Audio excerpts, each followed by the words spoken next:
दुसऱ्यांदा संधी देणारा परमेश्वर. आमेन.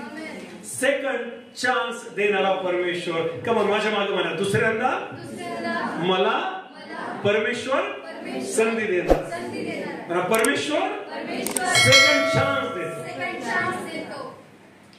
चर्च ख्रिस्ती जीवन जगत असताना हे जे जीवन आहे पवित्रतेचं जीवन आहे. ख्रिस्ती जीवन जे आहे हे जगा वेगळं जीवन आहे, जगापासून वेगळं केलेलं जीवन आहे. हे जीवन जगत असताना आम्ही पवित्रतेत चालत असतो, शुद्धतेत चालत असतो, जगापासून वेगळे होत असतो, जगी गोष्टी सोडलेल्या असतात आणि ही वाटचाल करत असताना अनेकदा वी मेक्स द मिस्टेक्स. कळत न कळत आमच्याकडून चुका होतात, कळत ना कळत आमच्या हातून पाप घडतं, कळत ना कळत आम्ही देवाच्या विरुद्ध जातो, देवाच्या विरुद्ध वागतो. त्याच्या ज्या आज्ञा आहेत, त्याने ज्या सांगितलेल्या गोष्टी आहेत त्या मोडल्या जातात आणि जसं आमच्या हे लक्षात येतं आम्ही परत प्रभू जवळ जातो आणि म्हणतो, देवा माझ्याकडून चूक झाली, मी शिवी द्यायला नको होती पण दिली, मी खोटं बोलायला नको होतं पण बोललो, मी तंबाखू खायला नको होती पण खाल्ली, मी सिगारेट ओढायला नको होतं पण ओढलं, मी त्या ठिकाणी माझे जे व्यवहार आहेत ते चुकीचे करायला नको होते पण केले, मी त्या ठिकाणी व्यभिचार करायला नको होता पण केला. अशा अनेक प्रकारच्या गोष्टी असतात ज्या आमच्या हातून घडतात आणि आम्हाला टोचणी लागते. आम्ही परत देवाकडे येतो, देवाला दया मागतो, क्षमा मागतो, संधी मागतो आणि गुड न्यूज ही आहे, देव देखील एवढा प्रेमळ आहे, तो एवढा कृपाळू आहे की तो आम्हाला लगेच संधी देतो. आमेन. तो लगेच आम्हाला संधी देतो. तो म्हणतो, ठीक आहे माझ्या मुली, हे मी तुझं पाप रद्द करतो, ठीक आहे माझ्या मुला, मी तुझं हे पाप रद्द करतो आणि परत पाप करू नको, परत चूक करू नको, परत व्यसन करू नको, परत खोटं बोलू नको, परत व्यभिचार करू नको, परत चुकीच्या गोष्टी करू नको. आणि आम्हाला एक संधी मिळते आणि म्हणतो, नाही देवा, आता मी शुद्धतेत जगेल, पवित्रतेत जगेल, आता मी जगीत जीवन जगणार नाही, आता मी व्यसन करणार नाही आणि आम्ही वाटचाल करू लागतो. आणि जसं काही दिवस जातात, आठवडा 15 दिवस, परत आमच्या हातून तेच पाप घडतं, परत आम्ही तीच गोष्ट करतो जी आम्ही अगोदर केलेली होती आणि हे वारंवार घडतं. वारंवार आम्ही देवाकडे जातो, वारंवार त्याला क्षमा मागतो आणि आम्ही देवाच्या वचनाचा देखील वापर करतो. धार्मिक 7 वेळा पडला तरी उठेल. आम्ही देवाच्या वचनाचा वापर करतो की प्रभू मी जन्माचाच पापी आहे, माझ्या पापांची काय कर, क्षमा कर. अशा प्रार्थना करू असा विश्वास दाखवू आम्ही ख्रिस्ती जीवन जगत असतो. पण आतून टोचली बसत असते की तू पापी आहे, आतून टोचली बसत असते की तू चुकलेली आहे, आतून टोचली बसत असते की आता देव तुझ्यावर रागवलेला आहे आणि तुला क्षमा केली जाणार नाही. की कोणतं तोंड घेऊन देवाकडे जाणार, किती वेळा देवाकडे जाणार, हे शब्द आमच्या कानात पडत असतात आणि एक अशा लेवलला आम्ही येतो की असं वाटतं की आता माझं काही खरं नाही, माझं तारण होतं की नाही, माझं तारण गमावलं तर जातं का काय, मी जेव्हा ईश्वरी स्वर्गात जाईल की नाही. आणि आम्ही असं समजतो मी कृपेतून पडलोय, आम्ही असं समजतो की देवाने मला रिजेक्ट केलंय, देव माझं ऐकत नाहीये. अशा अनुभव यायला लागतात आणि अशा परिस्थितीला म्हणतात की आम्ही आमच्या जीवनामध्ये निराशेत गेलोय, माघारी गेलोय. आणि काही लोक तर असे, काही दिवसापूर्वी एक भाऊ मित्र म्हणला, चर्चला दिसत नाहीस, प्रभू तुझ्यावर प्रेम करतो, आम्ही तुझ्यावर प्रेम करतो. तो म्हणला, पालक साहेब चर्चला यायची इच्छा नाही हो, चर्चला येऊशीच वाटत नाही हो. म्हटलं काय कारण आहे, मला सांग, मी तुला मदत करेल. किती वेळा मदत करता, किती सहाय्य करता. मी अनेकदा देवाचं वचन ऐकतो, मला अनेकदा टोचणी मिळते आणि मी त्याच गोष्टी परत जाऊन करतो ज्या माझ्या जुन्या जीवनातल्या. मी त्याच गोष्टी परत जाऊन करतो ज्या मी काही वर्षापूर्वी सोडल्या होत्या आणि मी त्या सोडतो, परत करतो, सोडतो, परत करतो. आणि आता आम्हाला पूर्ण खात्री झाली की जगातला सर्वात जास्त पापी व्यक्ती मी आहे आणि मला स्वर्गात जागा नाही. देव माझ्यावर खूप रागवलेला आहे आणि देव माझ्यावर खूप चिडलेला आहे आणि आता माझं काही खरं नाही.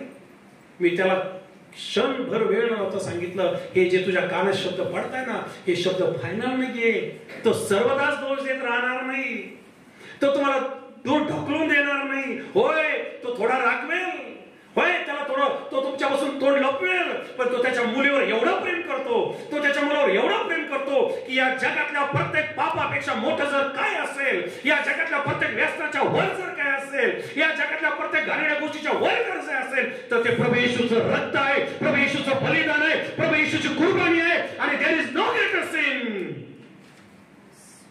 मोर than the precious blood of Jesus Christ. हे जे शत्रू आम्हाला सांगत असतो, हे जे जग आम्हाला सांगत असतं, त्याला फायनल करू नका. याच गोष्टी आम्हाला प्रार्थनेपासून दूर घेऊन जातील, याच गोष्टी आम्हाला देवाच्या वचनापासून दूर घेऊन जातील. हळूहळू याच गोष्टी आम्हाला मंडळीतून दूर घेऊन जातील. हळूहळू याच गोष्टी आम्हाला तारणापासून दूर घेऊन जातील. ख्रिस्ती म्हणून जगो, पण ते जिवंत ख्रिस्ती जीवन नसेल, ते मेलेलं ख्रिस्ती जीवन असेल. व्यसन तिथं राज्य करत असेल, जग तिथं राज्य करत असेल, वाईट आणि पाप तिथं राज्य करत असेल. आमचा देव जो आहे ना, तो त्याच्या प्रत्येक मुलीला, प्रत्येक मुलाला आणि प्रत्येक सेवकाला परत एक संधी देणारा देव आहे. आपल्या शेजारी सांगा, तुला एक संधी मिळणार आहे. हालेलुया, ही गुड न्यूज आहे. याच्यापेक्षा तुमच्या आयुष्यातला सुंदर संदेश, सुंदर उपदेश तुम्ही कधीच ऐकला नसेल की देव आज तुमच्यावर कृपा करू इच्छितो, तुमच्यावर दया करू इच्छितो, आणि त्याचा जो क्रोध आहे तो मंद झालेला आहे, त्याचा जो राग आहे तो शमवलेला आहे, आणि तो तुम्हाला जवळ घ्यायला तयार आहे. किती लोक आम्ही म्हणतील? तो तुम्हाला मिठी मारायला तयार आहे. हो, तुम्हाला तळ हातावर झेलून धरायला तयार आहे. तो तुम्हाला खवेत घ्यायला तयार आहे. कारण यशा 56 आणि वचन 7 मध्ये म्हटलं, क्षणभर मी तुला सोडलं, मात्र मोठ्या करुणेने मी तुला जवळ करेल. रागाच्या भरात मी माझं मुख जे आहे तुझ्यापासून लपवलंय माझ्या मुली आणि माझ्या मुला, पण मी तुझ्यावर प्रसन्न होईल, मी तुझ्यावर दया करेल, मी परत तुला अभिषेक करेल. आम्ही म्हणतात का? मी परत तुला अभिषेक करेल, मी परत तुझा उपयोग करेल, तुला परत स्वप्न पडतील, तुला परत दृष्टांत होतील, तुला परत आरोग्य मिळेल, परत तुझ्या घरात शांती येईल, परत तू विजेता म्हणून जीवन जगशील. कारण बायबलचा देव हा परत संधी देणारा देव आहे. बायबलचा देव हा परत संधी देणारा देव आहे. There is second chance for the every daughter of Christ and son of Christ. इथं बसणाऱ्या प्रत्येकासाठी, जे मला टीव्ही चॅनलवर ऐकत आहे, मोबाईल चॅनलवर ऐकत आहे, आपण कितीही पापात पडलेले असाल, आपण कितीही जगात भेसळून गेलेले असाल, आणि आपल्याला आशा उरलेली नसेल, पापाची टोचरी बसत असेल, आज रात्री येशूचं रक्त त्या पापातून तुम्हाला मुक्त करेल. आमेन म्हणा. आज रात्री प्रभू येशूचं रक्त तुम्हाला त्यातून बाहेर काढेल, आणि तो तुम्हाला नवीन करणार, तो तुम्हाला परत जवळ घेणार, आणि तो मोठ्या करुणेने जवळ घेणारा देव आहे, तो मोठ्या दयेने जवळ घेणारा देव आहे, आणि म्हणून तो सर्वदाच दोष देत राहणार. शास्त्रामध्ये शास्त्राचं पुस्तक 16 अध्याय, या 16व्या अध्यायामध्ये आम्हाला एक शास्त्र पाहायला मिळतो, ज्याचं नाव शमशोन. हा जो शमशोन आहे हा 12 नंबरचा शास्त्र आहे. याच्या अगोदर 11 नंबरचे किंवा 11 शास्त्र होऊन गेलेले आहेत. प्रत्येक शास्त्राने जबरदस्त काम केलेलं आहे, पण या 12 मध्ये हा जो शमशोन आहे हा अलग ठरत आहे, हा वेगळा ठरत आहे. याच्या जन्मापासूनच भविष्यवाणी होती की हा नाजीर होणार. याच्या जन्मापासूनच भविष्यवाणी होती की हा जो आहे हा वेगळा केला जाणार. याच्या केसाला काही चिरवू नका, याला द्राक्षरस पिऊ देऊ नका, आणि याला ज्या काही गोष्टी आहेत ज्या नाझीराने पाळाव्यात त्या याला पाळायला लावा. आणि जसा हा शमशोन वाढला, एक दिवस आपल्या आई वडिलांसंग हा जात असताना आई वडील पुढे, हा माग एक तरुण सिंह आला, आणि बायबल असं सांगतं त्या तरुण सिंहाला एक करडू असतं ना, करडू माहिती नसेल तर जाता जाता पाहून जा. त्या कर्णाला कसं फाडतो तसं त्याने सिंहाला फाडून टाकलं. आमेन. कारण देवाचा अभिषेक त्याच्यावर होता, देवाचा हात त्याच्यावर होता, आणि देवाचा वर्तन त्याच्यावर होता. एक तर असं झालं, त्याला थोडा राग आला, त्याने रागामध्ये मुडमुड 300 कोले धरले. किती कोले? 300. आमच्या सारस्त्याला बिबट्या आला होता असं म्हटले. 3 दिवस तुम्हाला काय सांगू, काय स्थिती होती आमच्या सगळ्यांची. हा कवन मार्केट वगैरे काय आला होता, बिबट्या आला होता. याने 300 कोले धरले, आणि हे एकमेकाच्या शेपटीला बांधले, त्याला मशाल घातली, पोलिसांच्या शेतात सोडून दिले.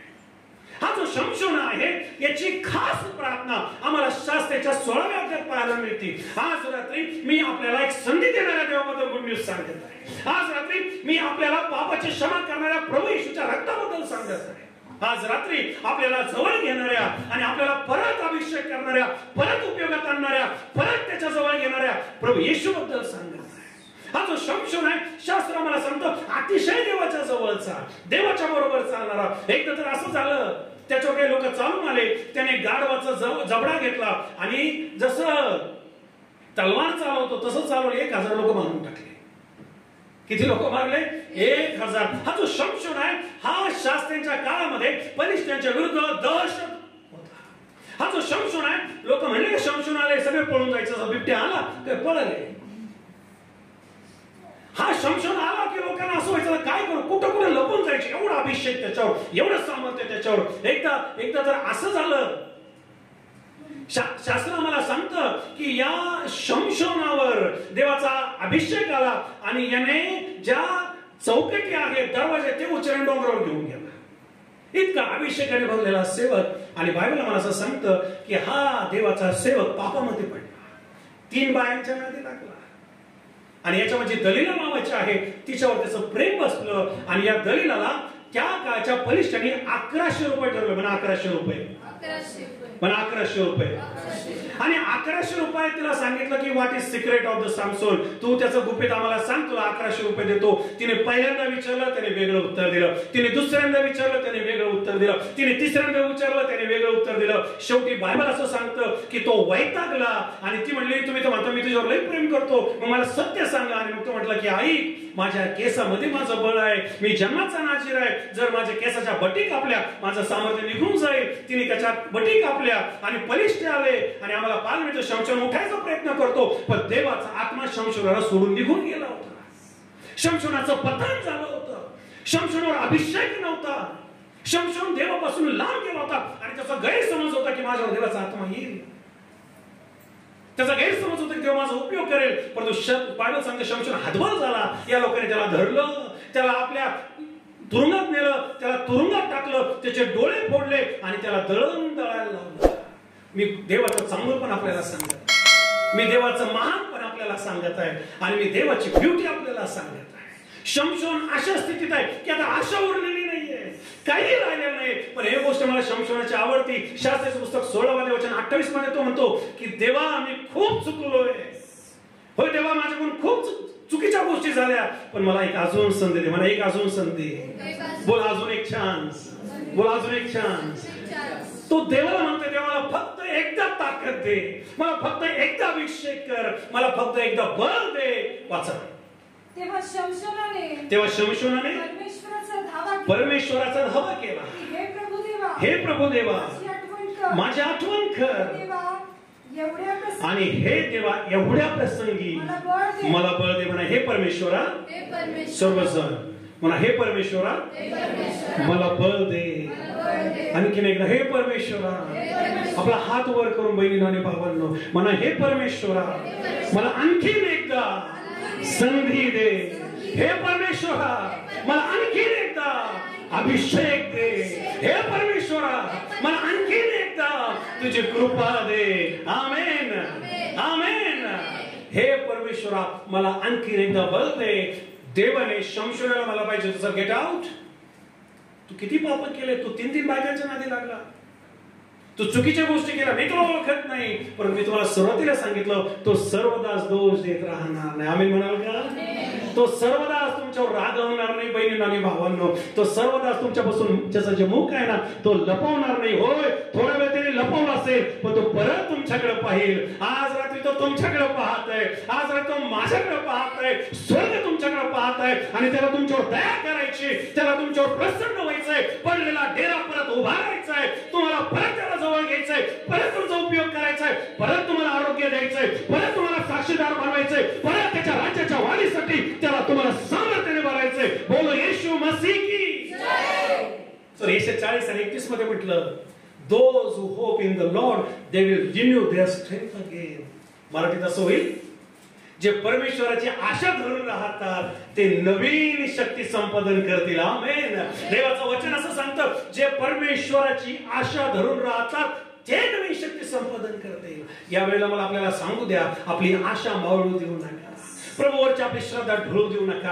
आजाराने आपल्याला घेरलेलं असेल, पापाने आपल्याला घेरलेलं असेल, जडिततेने आपल्याला घेरलेलं असेल, व्यसनाने आपल्याला घेरलेलं असेल, निराशेने आपल्याला घेरलेलं असेल, पण याच्या पलीकडं या सगळ्या गोष्टींना देवाच्या दयेने घेरलेला आहे. तो तुमच्यावरची कृपा कधीच कमी करणार नाही, तो तुमच्याकडे कधीच कानाडोळा करणार नाही. तो आज रात्री तुमच्यावर दया करू इच्छितो, तो तुम्हाला उपयोगात आणू इच्छितो. आणि मला आपल्याला सांगू द्या, तो तुम्हाला नवीन शक्ती देऊ इच्छितो. तुम्हाला नवीन शक्ती मिळणार, तुम्हाला नवीन सामर्थ्य मिळणार. हे देवा परत एकदा मला बळ दे, हे देवा परत एकदा मला अभिषेक कर, हे देवा परत एकदा माझा उपयोग कर, हे देवा परत एकदा मला आरोग्य दे, हे देवा परत एकदा मला गहन आणि गदगूज गोष्टी प्रकट कर, हे देवा परत एकदा माझा आनंद मला परत दे, हे देवा परत एकदा माझं तुटलेलं जीवन हे परत जोडल्या जाऊ दे. तुम्ही आमेन म्हणत नाहीये? हालेलुया. जोरात हालेलुया, आणखी जोरात हालेलुया. आज इथं सैतानाचं चालणार नाही, आज इथं व्यसनाचं चालणार नाही, आज इथं निराशाचं चालणार नाही, आज इथं पडलेल्या जीवनाला एक आशा मिळणार आहे, आज इथं एक नवीन सुरुवात होणार आहे. शमशोनाचा देव हा तुमचा आणि माझा देव आहे, शमशोनाचा देव हा तुमचा आणि माझा देव आहे. तुम्ही त्याला सोडताल, तुम्ही त्याच्यापासून दूर जाताल, पण गुड न्यूज ही आहे, तो तुमचा हात कधी सोडत नाही, तो तुमचा साथ कधी सोडत नाही. त्याने तुम्हाला आणि मला त्याच्या हातावर कोरून ठेवलेला आहे. तुम्ही जिकडे कुठे जाताल तो म्हणतो मी तुझ्या बरोबर असणार आहे. म्हणा देव व्हेरी गुड. काय करणार? बोला काय करणार? मला कधी सोडणार नाही, मला कधी सोडणार, मला कधी सोडणार नाही. आमचा देव जो आहे हा सेकंड संधी देणारा देव आहे, आणि आमचा देव जो आहे तो आमच्यावर दया करणारा देव आहे. यौन कुशीवर तुम्हाला 8वा अध्याय जर तुम्ही तिथे आले तर या ठिकाणी एक स्त्री आहे, आणि शास्त्रामध्ये आम्हाला सांगतं की येशू ख्रिस्त मंदिरात असताना शास्त्री आणि परोशी यांनी ही स्त्री येशू ख्रिस्ताकडे आणली. आणि बायबल असं सांगतं की शास्त्री आणि परोशी म्हणतात की ती व्यभिचार करताना सापडलेली आहे, आणि ती व्यभिचार करताना सापडलेली असल्यामुळं ते येशूकडे घेऊन आले आणि येशूला प्रश्न विचारतात. लेवीचं पुस्तक याचा 20 अध्याय वचन 10 प्रमाणे जर कोणी व्यभिचार करताना सापडला तर त्याचा सोक्यातून उच्छेद व्हावा, त्याला दगडमार व्हावी. she or he should be stoned. त्यांना दगडमार करा आणि मारून टाका. आणि अशी स्त्री येशू समोर उभी आहे, अशी बाई येशू समोर उभी आहे जिच्या पुढे फक्त मरण मरण आणि शेवट. शास्त्री म्हणजे शास्त्राचा अभ्यास करणारे, शास्त्र लिहिणारे, आणि परुषी म्हणजे याचं काटेकोरपणे पालन करणारे. पौल परुषी होता, बायबल असं सांगतं. आणि म्हणून हे शास्त्री परुषी हे काटेकोरपणे या गोष्टी करत होत्या. मला आपल्याला 2 गोष्टी महत्वाच्या सांगू द्या. येशू ख्रिस्ताच्या काळी रोमन गव्हर्नमेंट होतं, आणि हे जे रोमन गव्हर्नमेंट होतं हे यांचे 2 महत्वाचे कायदे होते मृत्यूदंड देण्यासाठी. जर धार्मिक गुन्हा केलाय तर दगडमार केली जायची, आणि जर राजकीय गुन्हा केला तर वधस्तंभावर दिला जायचा. आणि म्हणून प्रभूला त्यांनी कुठे दिलं? वधस्तंभावर. आणि त्याच्यावर आरोप काय झाला? हा स्वतःला यहूद्यांचा काय म्हणतो? राजा म्हणतो. लक्षात काय का तुम्ही? बायबल नीट समजून घ्या. हे 2 दंड होते. आता ही जी बाई आहे ही धार्मिक गुन्ह्यात सापडलेली आहे, आणि नियमशास्त्राप्रमाणे हिला दगडमार व्हायला पाहिजे. कल्पना करा, ही बाई येशू समोर आहे, आणि आता येशूला उत्तर द्यायचंय. येशू जर म्हणतोय की हिला दगडमार करा, तर रोमन गव्हर्नमेंटने येशूवर त्या ठिकाणी दोष ठेवला असता की आमच्या कायद्यामध्ये, आमच्या राज्यामध्ये तू हस्तक्षेप का करतोय.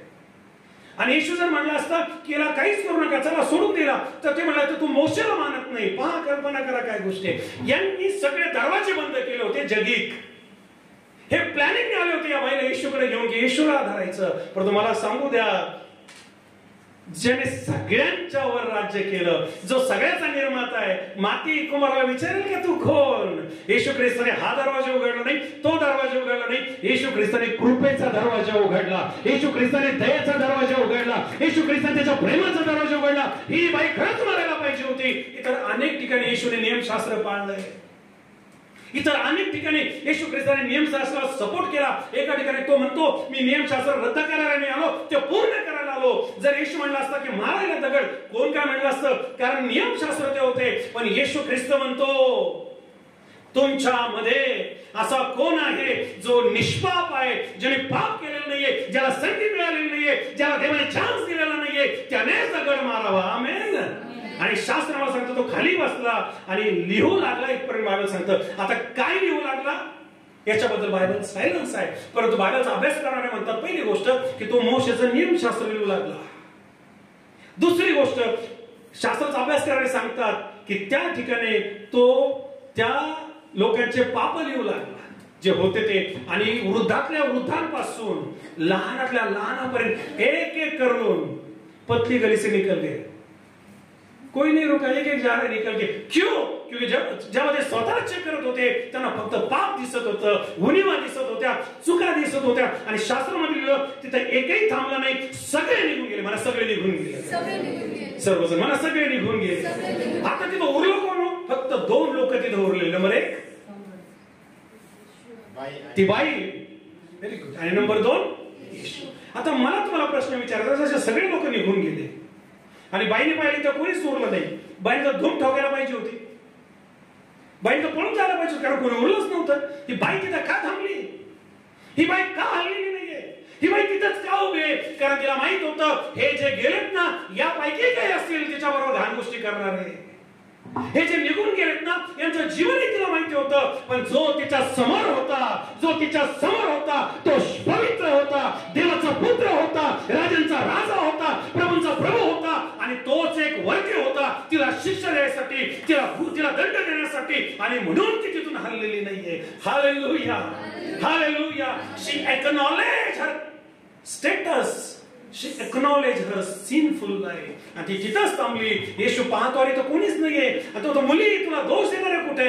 ती म्हणते प्रभू एक एक सगळे निघून गेले. आता या बाईचं नाव काय याच्याबद्दलही स्कॉलर जे आहेत ते वेगवेगळे त्या ठिकाणी त्यांचे मत वेगवेगळे आहेत. पण जास्तीत जास्त संभावना ही जी बाई आहे ही मेरी मगदली आहे असं म्हणतात. मारिया मगदलिया जिच्यातून येशूने भूत काढले होते, जिने येशूच्या पायाला तेलाबंद केला होता, जिला येशूने दर्शन दिलं, ही असावी असा एक स्कॉलरचा त्या ठिकाणी विचार आहे. पण मला तिकडे जायचं नाही. आज रात्री मला शेवट करताना येशूच्या कृपेबद्दल सांगू द्या, देवाच्या दयेबद्दल सांगू द्या. देव तुम्हाला किती जवळ घेऊ इच्छितो, देव तुमच्यावर किती प्रेम करतो आणि तो तुम्हाला कधीच सोडत नाही हे मला जाहीर करू द्या. आणि शास्त्र मला सांगतं येशू उठला. येशू म्हणतो मुली जर या कोणीच तुला दंड दिलेला नाहीये, या जर कोणीच तुला शिक्षा दिलेली नाहीये, ना तुला मोशेच्या नियमशास्त्राप्रमाणे शिक्षा मिळाली, ना रोमन कायद्याप्रमाणे शिक्षा मिळाली, तर शास्त्र मला सांगतो योहान सुवर्तमान 8 अध्याय 10 वचन आणि 11 वचन. प्लीज येशू ख्रिस्त काय म्हणतो प्रिय चर्च? नंतर येशू उठला आणि त्या स्त्रीशिवाय तिथे कोणी नाही असं पाहून तिला म्हणाला बाई तुला दोष देणारे कुठे आहेत ते? तुला कोणी दंड ठरवला नाही का? ती म्हणाली प्रभूजी कोणीच नाहीये. आणि तेव्हा येशू तिला म्हणाला मीही तुला दंड ठरवत नाही. टाळ्याचा अर्पण देवाला द्या. मीही तुला शिक्षा देत नाही, मी तुला दोष देत नाही. मी तुला जीवदान देतो, मी तुला अजून एक संधी देतो, मी तुला अजून एक चान्स देतो, मी तुला अजून एकदा बळ देतो, मी तुला अजून एकदा माझ्या जवळ घेतो. हे देवा मला एकदा बळ दे, हे देवा मला एकदा चान्स दे. मरण विजयात गेलं. हो मरण हरलं. जिथं जीवन आहे, जिथं तारण आहे आणि जिथं येशू आहे तिथं सगळं बदलून जातं. तिथं सगळं बदलून जातं. व्यसन निघून जाणार, आजार बरे होणार, दारू कॅन्सल होणार, हर एक बिमारी निघून जाणार, हर एक पापाचं बंधन तुटणार. कारण येशू आम्हाला संधी देऊ इच्छितो, येशू आम्हाला जवळ घेऊ इच्छितो आणि येशू हा संधी देणारा देव आहे. आमेन, आमेन. रोमकाराचं पुस्तक 5वा अध्याय त्याच्या 21 वर्षात म्हटलं जिथं पाप वाढलं तिथं कृपा वाढली. आमेन म्हणाल का? तुम्हाला समजतं नाही काय बोलते? जिथं पाप वाढलं, जिथं व्यसन वाढलं, जिथं जगित्व वाढले तिथं माझ्या देवाची कृपा तुमचा शोध घेत असते. तिथं माझ्या देवाची नजर तुमच्याकडे लागलेली असते आणि देव तिथून तुम्हाला बाहेर काढणारच काढणार. फिलिप्पियराचं पुस्तक 1 अध्याय 6 मध्ये म्हटलं परमेश्वराने तुमच्या काही चांगले काम सुरू केलेलं आहे आणि येशू येईपर्यंत ते तो चालूच ठेवणार. ते तो चालूच ठेवणार. एकदा हात त्याने धरलाय ना तो येईपर्यंत सोडणार नाही. आम्ही म्हणाल ना एकदा त्याने तारण केलं ना तो तुम्हाला सोडणार नाहीये. एकदा आरोग्य दिलं ना तो सोडणार नाहीये. एकदा क्षमा केली ना तो सोडणार नाही. मुली जा मी पण तुला दंड देत नाही. मुली जा मी पण तुला शिक्षा करत नाही. मात्र यापुढे पाप करू नको. मात्र यापुढे परत त्या घाणेरड्या गोष्टी करू नको. मात्र यापुढे त्या चुकीच्या गोष्टी करू नको. Hallelujah, hallelujah. येशू ख्रिस्त सेवा करत असताना शास्त्राला सांगतात तो बेसदा इथं आला आणि तो तिथं आलेला असताना लोकांनी त्याच्याकडे एक माणूस आणला जो अंधारा आहे आणि या लोकांनी विनंती केली प्रभू याच्या डोळ्यावर हात ठेवा. लक्ष करू काय करा. आणि जेव्हा येशूला म्हटले हात ठेवा येशूने हात नाही ठेवला. स्वामीकडे पटकन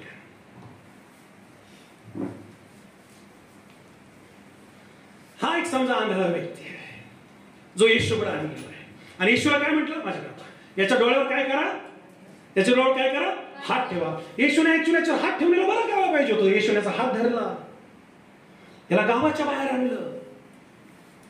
इकडे उभा कुठं आणलं याला? गावाच्या बाहेर. आणि येशूने याच्याकडे पाहिलं आणि येशू याच्या डोळ्यावर तोंडावर थुकला. बायबल असं सांगतं किती धन्य म्हणायचं ना हा की ज्याच्यावर पवित्र पाणी पडलं. आमेन नाही म्हणणार? थुकला हे काय? मनुष्याचे विचार असेच घाण आहे परंतु ज्या आत्म्यात चालतात त्यांना माहिती आहे की त्याच्यावर घाण नाही पडली, त्याच्यावर शुद्धता पडली. येशूचा स्पर्श होणं तो पण अतिशय मुखात लावणं याचं जीवन बदलून गेलंय. टाळ्याचा अर्पण देवाला द्या. जोरदार जोरदार. आणि शास्त्र आम्हाला सांगतं येशूने याच्या डोळ्यावर हात ठेवला आणि याचे डोळे उघडले आणि याला विचारलं जाऊन, बस तुला काय दिसतंय? तो म्हटला, प्रभू मला काहीतरी दिसतंय. अरे काय दिसतंय? तो म्हटला, मला माणसं दिसतात. हो व्हेरी गुड. कसे दिसतायत? मला झाडासारखी दिसताय, हिरवेगार दिसताय आणि जसं काय झाडं चालले. येशू म्हटला, थांब वाचूया आपण. आणि मग बंद करणार आहे.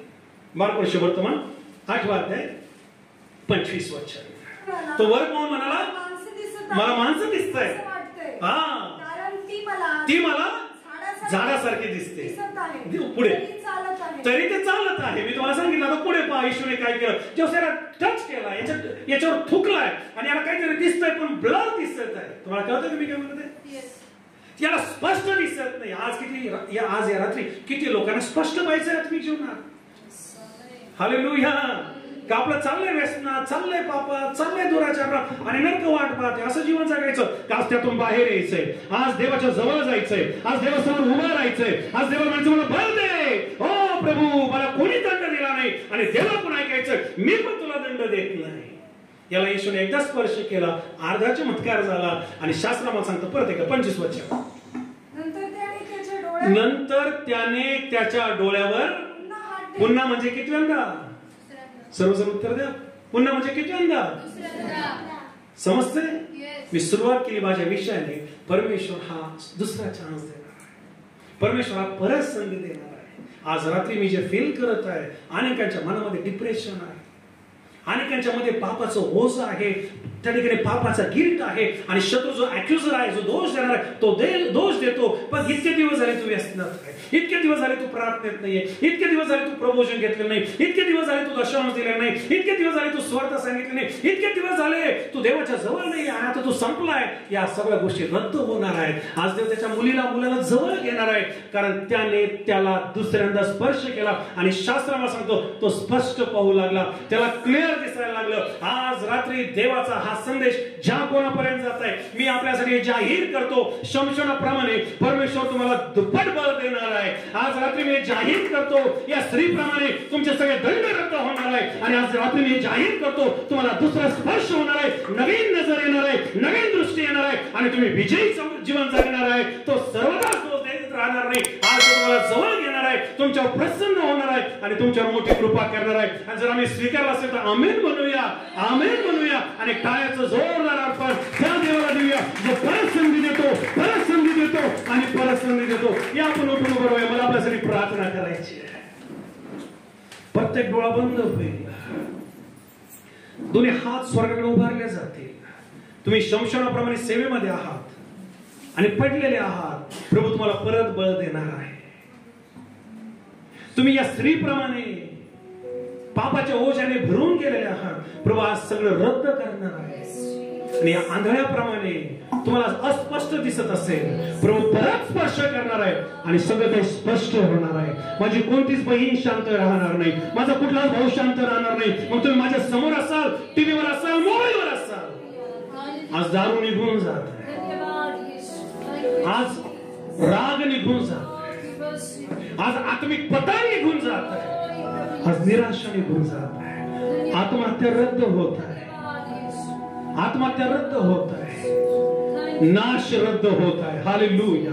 प्रत्येक मुख उघडेल, प्रत्येक मुख उघडेल. पुढचे 5 मिनिटं मी तुम्हाला देत आहे. हे तारण्याची वेळ आहे, प्रभूचा धावा करण्याची वेळ आहे, ही प्रभूकडे येण्याची वेळ आहे, प्रभूशी बोलण्याची वेळ आहे, प्रभूला हात मारण्याची वेळ आहे. हो, तो तुमच्या रुसलेला असेल, त्याने आपलं तोंड लपवलेलं असेल, त्याचा स्पर्श तुम्हाला होत नसेल, पवित्र आत्मा खिन्न झालेला असेल, माझ्या बहिणी, माझ्या भावा, सर्व जगापासून वेगळं हो. ही उपवास प्रार्थनेची रात्र आहे, ही उपवास प्रार्थनेची रात्र आहे आणि या रात्री प्रभू तुला स्पर्श करत आहे. हो रबा शंग रबा, हो रबा. आपले हात वर करा, कोणी कोणाला पाहणार नाही. आज आपले अश्रू त्याला द्या, आज आपलं पाप त्याला द्या, आज आपलं व्यसन त्याला द्या, आज आपल्या चुका त्याला द्या. या प्रभूच्या जवळ म्हणा, प्रभू मला स्पर्श कर, मला प्रमाणा नवीन बळ दे, मला ताकद दे, मला शक्ती दे, मला सामर्थ्य दे. हो रबा शंग निबा बाबा. प्रभू ये ये ये. आज कोणी शांत राहणार नाही. देवाचा आत्मा इथं आहे. येशू येत आहे, येशू येत आहे, येशू येत आहे. शांत राहू नको बहिणी, शेजारच्याकडे पाहून शांत राहू नको, मागच्या पुढच्याकडे पाहून शांत राहू नको भावा. जर काही शांत राहिला नाही, बार्तिमेय शांत राहिला नाही. येशूचा धावा कर, तोच तुला नजर देईल. येशूचा धावा कर, तोच तुला शिफा देईल. येशूचा धावा कर, तोच तुला संधी देईल. दुसरी संधी येत आहे. आजची रात्र दुसऱ्या संधीची रात्र आहे. आजची रात्र उभी राहण्याची रात्र आहे. मागे फिरण्याची रात्र आहे. नवीन सुरुवात करण्याची रात्र आहे. प्रार्थनेत जाण्याची रात्र आहे. देवावर प्रेम करायची रात्र आहे. देवाला स्पर्श करायची रात्र आहे. कोणी कोणाला पाहू नका, शांत राहू नका. ही रात्र जीवन बदलणारी रात्र आहे. ही रात्र अभिषेक देणारी रात्र आहे. पापाची क्षमा करणारी रात्र आहे. व्यसनातून बाहेर काढणारी रात्र आहे. नवीन सुरुवात देणारी रात्र आहे. सर्वजण तुझ्या प्रभू से क्यों, तुमचा आवाज येत नाहीये.